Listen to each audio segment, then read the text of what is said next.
السلام علیکم، میں فروق اعظم، آپ دیکھ رہے ہیں میرا یوٹیوب چینل۔ یقیناً آپ اب خیریت سے ہوں گے۔ ایک انتہائی افسوسناک خبر لے کے آیا ہوں۔ ملتان کے اندر ایک بار پھر قرآن کی بے حرمتی کر دی گئی ہے، لیکن اس پر تمام لوگ خاموش ہیں، اور یہ لوگ آئے روز کوئی نہ کوئی ایسی گستاخی میں ملوث ہوتے ہیں کہ جو مسلمانوں کے دل چھلنی کر دیتی ہیں۔ مزید ویڈیو شروع کرنے سے پہلے اگر آپ نے ابھی تک میرے چینل کو سبسکرائب نہیں کیا تو چینل کو جلدی سبسکرائب کر دیں اور بیل آئکن کے بٹن پر کلک کر دیں تاکہ ہمارا آپس میں رابطہ جڑا رہے۔ ملتان کے اندر ایک خبیث شخص نے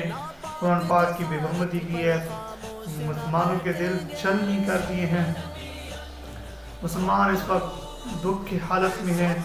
جو قرآن پاک کی بے حرمتی کی گئی، قرآن پاک کو جلانے کی کوشش کی گئی، موقع پر تحریک لبیک پاکستان نے ایکشن لے لیا، اور تحریک لبیک پاکستان کی جو وہاں کی مرکزی قیادت تھی، محمد عمیر رضوی صاحب، انہوں نے باقاعدہ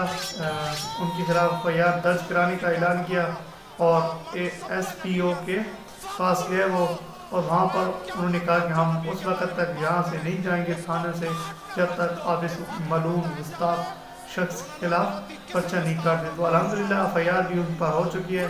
اور یہ بھی یقین دہانی کروا دی گئی ہے کہ انشاءاللہ اس کی گئے سزا پر کیے گئے جرم پر سزا لازمی ملے گی، اور انشاءاللہ ہم اپنی پوری کوشش کریں گے کہ اس بندے کو سزا دلوائیں۔ تو یہ لوگ جو اس طرح کے کام کرتے ہیں،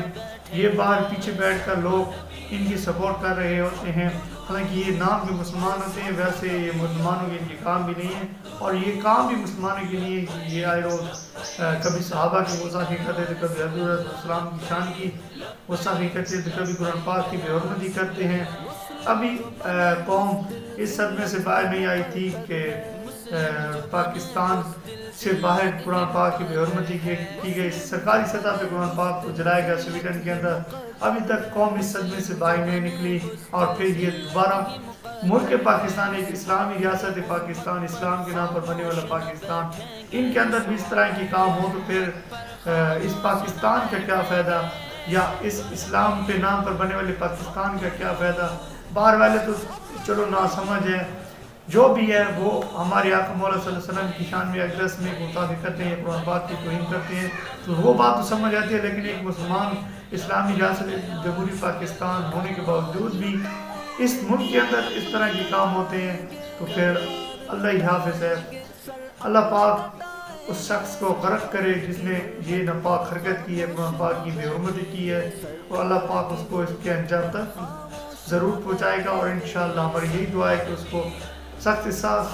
سزا ملنی چاہیے تاکہ آنے والے